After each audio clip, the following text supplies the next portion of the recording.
para que eu medite, para que eu reflita e me cure, porque eu quero fazer muita coisa ainda e muita coisa pro povão. Eu não quero, para mim eu não peço mais nada a Deus, eu só peço saúde.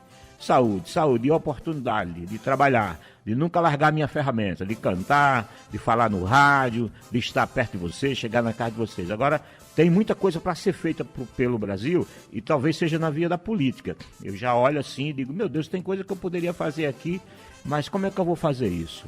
Se eu atuar politicamente, eu acho que eu vou ter que fazer isso e vou ter que pedir a colaboração de vocês para me ajudar. O Brasil precisa de lideranças, está carente de lideranças, tá? Nós temos aí, o Brasil está dividido por quê? Porque nós temos duas lideranças. Nós temos de um lado, líder mesmo no Brasil, só tem o Lula de um lado, e do outro apareceu o Bolsonaro, como se fosse o contraponto a Lula. Ou seja, todo mundo que não gosta de Lula correu atrás do cara e transformou o cara em presidente do Brasil. Só que o cara é presidente do Brasil por causa do ódio das pessoas a Lula e o ódio que se criou ao Partido dos Trabalhadores. As pessoas com ódio, elas não refletem, não meditam. Elas não olham assim, por exemplo, meu pai dizia que as pessoas têm a mania de olhar assim, se você tiver um lençol branco pendurado num varal e passar um passarinho ali e sujar ele. Pum. Passou ali, o pé, não precisa nem ser cocô não, passou o pé sujo ali, posou, ficou aquele pezinho do passarinho ali. Tu vai lá para aquele lençol todo branco, sequinho, e você bota o bicho para lavar de novo. Eu boto, você bota, qualquer um bota. A gente nem vai meditar e dizer assim, pô, se eu passar só uma aguinha aqui, no lugar que o passarinho... Eu posso dormir com ele. Se eu tiver com frio danado, esse lençol for mais importante do que o pé do passarinho, o que é que eu vou fazer? Eu vou enrolar com ele assim mesmo. As pessoas não fazem isso. Na política, então, aí é quem não faz. Quando vocês demonizam, quando a mídia demoniza um político, as pessoas param de olhar o que ele fez.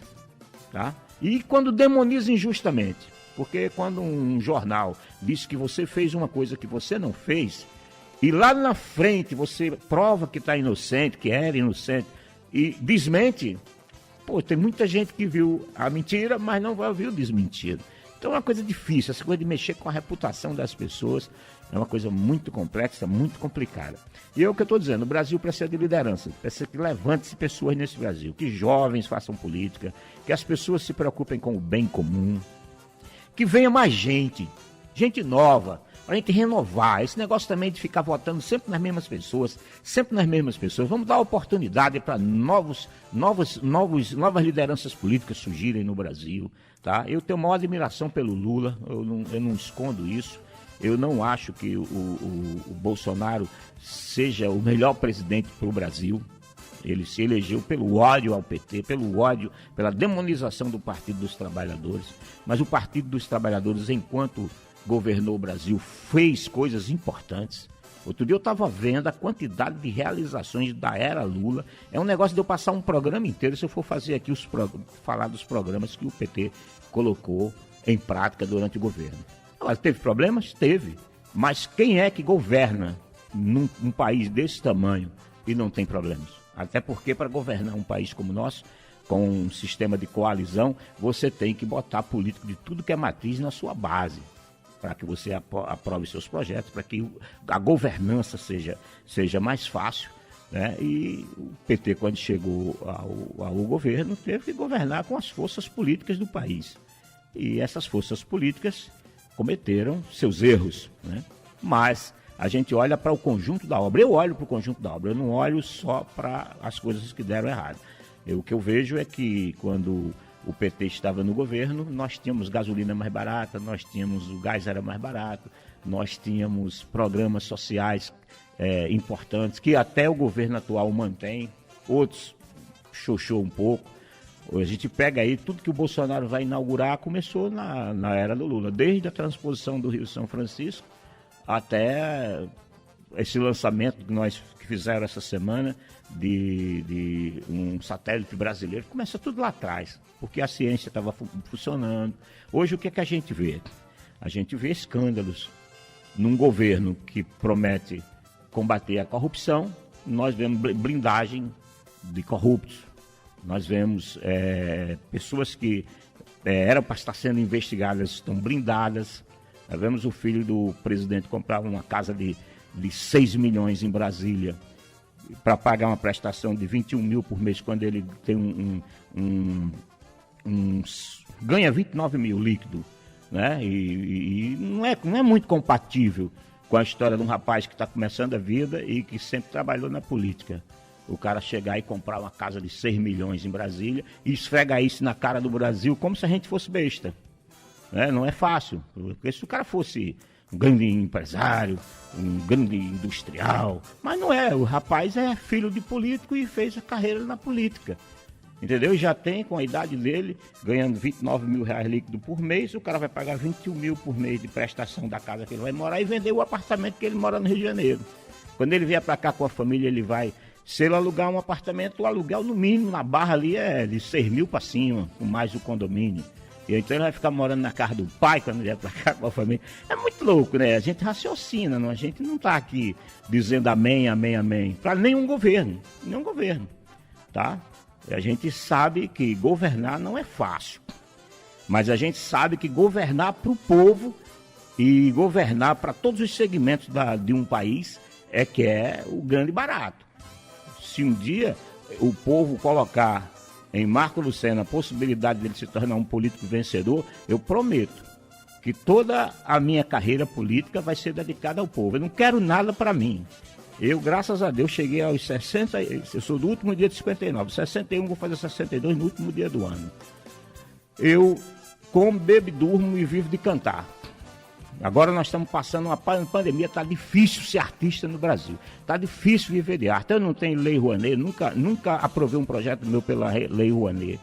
Eu nunca, nem na lei Aldir Blanc, que eu ajudei a fazer ela passar, a música minha Salvador daqui foi usada como libelo, com grandes artistas cantando ela, participação aí de pessoas cantando Salvador daqui, para sensibilizar os deputados para eles votarem a lei de apoio e de incentivo aos artistas, dinheiro que estava parado lá no governo, 3 bilhões do Fundo Nacional de Cultura que estava parado, e a mobilização dos artistas fizeram com que esse dinheiro viesse para que nesse momento da pandemia alguns projetos fossem aprovados. Eu não tive e não inscrevi nenhum projeto na lei Aldir Blanc. Portanto, eu sou capaz de cantar no meio da rua, fazer uma roda, como eu já fiz muito. Quando eu cheguei no Rio, eu fazia uma roda bem grande, igual aqueles camelô, com meu violãozinho pendurado no pescoço, e cantava, depois rodava meu chapéu, as pessoas botavam dinheiro. De fome, de sede, eu não vou passar mais essa altura do campeonato. Não passei quando era menino, não vou passar mais agora. E se eu entrar na política, eu quero que vocês me ajudem. Me ajudem a me eleger, me ajudem a me dar um mandato. Que eu ainda tenho idade de ir bem longe na política. E colocar em prática ideias que podem ajudar o Brasil inteiro. Porque eu tenho uma visão bacana, eu tenho uma visão de como funciona um país desse tamanho e como dá para quem é empreendedor ganhar muito bem, viver muito bem, e quem não é empreendedor e precisa trabalhar nos empreendimentos, trabalhar com amor, trabalhar com prazer, ganhar bem. Dá para esse bolão aqui, dá para dividir com todo mundo e cada um de acordo com o seu talento, viver muito bem nesse país e a gente enriquecer um país, enriquecer o povo e fazer com que os empreendedores possam também viver muito bem nos seus empreendimentos. Nada de concentração de renda como nós temos. Nós temos governos concentradores de renda e o governo atual não se preocupa nada com o social. Esse é que é o problema. Porque enquanto o governo concentra, dá oportunidade para as elites pegarem dinheiro com os bancos e produzirem alguma coisa, mas tem preocupação com o social, tem preocupação em criar programas e projetos que atinjam o pobre, o miserável, a pessoa que não tem oportunidade nenhuma, já nasce deserdado de tudo. Esse governo merece pelo menos carinho e atenção da gente, principalmente de quem é pobre. Não dá para você ser pobre e não prestar atenção em quem te ajuda. Nós temos que aprender quais são os nossos aliados para chegar aos nossos interesses. E quem não são nossos aliados. Quem não é aliado do pobre para levar até ele o que está faltando, que é segurança alimentar. Nós precisamos de segurança alimentar. Nós precisamos de educação de qualidade. É muito simples. Nós precisamos de transporte público de qualidade, saúde de qualidade. Nós precisamos de bons salários. Nós precisamos de geração de riqueza para geração de empregos. E o governo tem que se preocupar com isso. Porque quem carrega um país nas costas é o trabalhador. Se você tira direito do trabalhador, se você tira... O trabalhador brasileiro hoje não tem condição de ir no Maracanã. Trabalhador do Rio de Janeiro, que torce pelo Flamengo, vai ver os jogos do Flamengo pela televisão. Nós pegamos um tempo que qualquer trabalhador podia, no domingo, todo jogo do final de semana, ir para o Maracanã. Hoje o preço do ingresso é caro. Se o cara for para o Maracanã, ele não come. Então eu quero um país que o pobre, que mora no Rio de Janeiro, que torce pelo Flamengo, pelo Vasco, pelo Botafogo, tenha dinheiro para ir para o Maracanã. E eu posso, dentro da minha cabeça, eu vejo como fazer isso. Agora eu preciso ganhar. Eu preciso ganhar um mandato. Pelo menos um, para eu começar esse jogo. Se lá um mandato de deputado, para quando 4, 5 anos depois eu estar disputando a eleição de presidente. Tá? Agora, é isso que eu estou falando aqui para vocês? Eu preciso falar. Porque eu estou sentindo isso. Eu vejo uma oportunidade muito grande pela frente.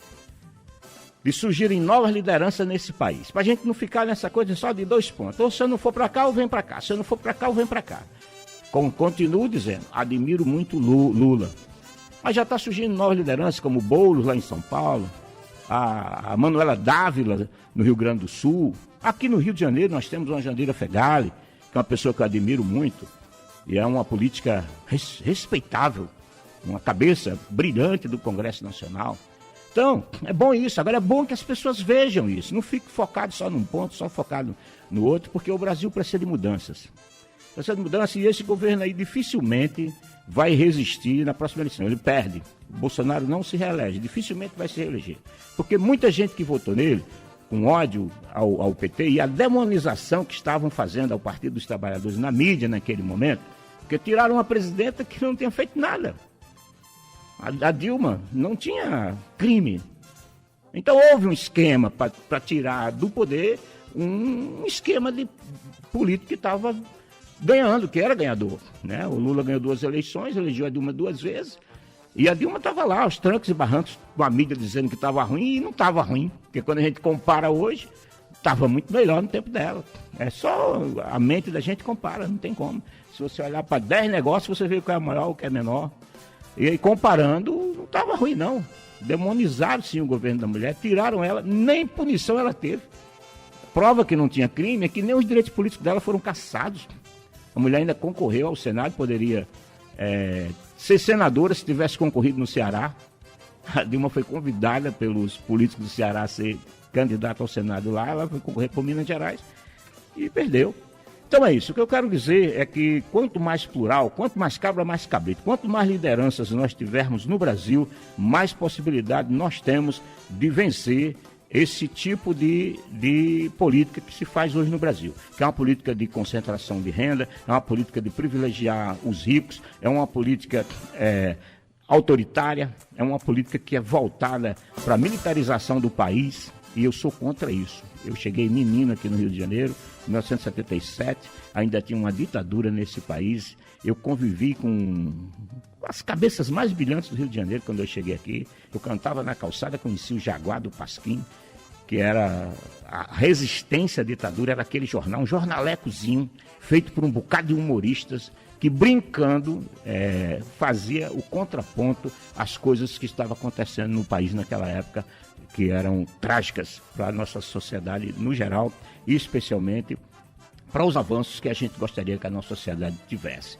Então eu fui forjado no meio de pessoas que queriam liberdade, que queriam um país onde a gente pudesse viver tranquilo, um país onde a gente não fosse obrigado, como eu comecei minha carreira, a ir lá na censura federal pedir permissão para poder uma letra das minhas músicas ser aprovada. Então a gente não precisa disso. Quem tem que dizer se uma coisa é boa não é você, o público. Se você não gostar de uma coisa, você vai lá, você tem que ter embasamento. Eu não gostei disso. Mesmo que a mídia empurra o goela abaixo, você diz, não gostei disso, eu não quero isso para mim. Não tem uma censura melhor do que você não comprar uma coisa que você não gosta, do que você não propagar uma coisa que não presta. Então é isso, eu gosto de liberdade. Eu acho que o nosso país precisa ter cada vez mais liberdade, liberdade, liberdade. Eu sou democrata, respeito o presidente Bolsonaro, porque ele se elegeu. Enquanto ele é um político que se candidatou, se contrapôs ao que estava estabelecido e foi lá e ganhou a eleição dele, tudo bem. Agora, depois que ele ganhou, aí ele vai governar só para esse núcleozinho dele, que votou nele, essas pessoas mais radicais de extrema direita, as pessoas que querem resolver as coisas na porrada. Não, não é por aí. Não, a gente precisa de paz, a gente precisa de amor, a gente precisa de unir esse povo brasileiro, a gente precisa de unir o Brasil. E quem vai unir o Brasil? Alguém que possa olhar para todos os problemas nacionais, chamar o Brasil para uma conversa, fazer um pacto poderoso entre quem produz e entre quem trabalha, dividir melhor essa riqueza, não criar aquela história mentirosa de que nós vamos fazer o bolo crescer para repartir depois. Nós já vamos repartindo o bolo enquanto vamos fazendo. Só tem um bolo, só tem um. Como é que é? O empresariado vai levar essa parte aqui vai ser distribuída com quem está produzindo junto com ele, com o trabalhador. Então, melhores salários, sabe? Garantia de que você está trabalhando bem, você vai permanecer no seu trabalho. Dignidade no seu trabalho, respeito pelo que você faz. São essas coisas boas que nós temos que globalizar. Não é só no Brasil, não. O mundo perdeu muito. Até no hemisfério norte, ou seja, nos países considerados mais ricos do mundo, os trabalhadores perderam muito. A relação capital e trabalho, nos últimos anos, foi enfraquecida no lado do trabalhador. Então o Brasil precisa ser modelo para o mundo. Nós somos um país novo, relativamente novo. Nós temos 8 milhões de quilômetros quadrados de terras totalmente agricultáveis. Nós temos um litoral maravilhoso. Nós temos uma floresta amazônica aqui dentro. Um pedaço maior da floresta amazônica é nosso, é do Brasil. Nós temos um povo guerreiro, trabalhador, mestiço. A mistura de todos os povos do mundo está aqui dentro. Nós somos a encruzilhada das humanidades. Nós temos inteligência borbulhante aqui dentro, em todos os quadrantes desse país. Nós não podemos viver separados como jumento, cada um querendo comer o capim primeiro e termina que ninguém come. Nós temos que fazer um fecho de capim bem grande e vir todo mundo comer junto. Nós podemos mostrar para o mundo que aqui no Cone Sul, aqui na América do Sul, tem um país que pode exportar progresso. Nós podemos nos tornar uma potência tão poderosa como é a China hoje, quanto é os Estados Unidos. Você vê a diferença de um governo. Os Estados Unidos acabou de trocar de presidente. Tem um mês, o Joe Biden assumiu agora 20 de janeiro, né? Um mês e pouco o cabo assumiu. Ele já garantiu que até maio os 300 e tantos milhões de americanos já terão sido vacinados. Se fosse com o Trump, pode se preparar que ele enrolar, e os Estados Unidos, que já é o país onde mais morreu gente por causa da Covid, teria cada vez mais pessoas morrendo lá. O Brasil ontem bateu o recorde de si mesmo. Morreram 1.726 pessoas num dia de Covid-19. Você imagina como isso poderia com certeza estar sendo evitado se nós tivéssemos lá atrás negociado os insumos para fazer a vacina, que nós temos tecnologia. O Brasil sempre foi o país que mais vacinou pessoas nos seus programas de vacinação. Dá para vacinar 2 milhões de pessoas por dia no Brasil, se a gente tiver as vacinas já estocadas. E por que não temos? Porque faltou governo. Muita desunião, muita politicagem, muito disse-me-disse, muita polêmica, e o tempo vai passando. O presidente Bolsonaro já passou da metade do seu mandato e não disse nada. Não tem um projeto nacional que a gente diga, pô, eu vou ter que bater palma, eu vou ter que me curvar porque o cara fez alguma coisa. Só tem o Paulo Guedes dizendo que, se não tomar cuidado, o Brasil, num ano e meio, pode virar uma Venezuela e, em algum tempo, pode virar um pouco menos do que isso, virar uma Argentina. Ora, pelo menos a Argentina está vacinando o povo de lá. E a Venezuela, outro dia, estava oferecendo oxigênio para o povo do Brasil. Oxente. Então tem alguma coisa errada no discurso desse cabra. Tá? E aí não dá para a gente ser chapa branca. Não dá, eu não consigo, tá? Eu tenho que dizer o que eu estou pensando, porque o que eu estou pensando é o que muita gente está pensando.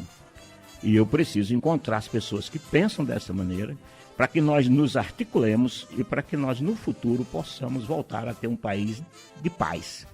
Um país unido.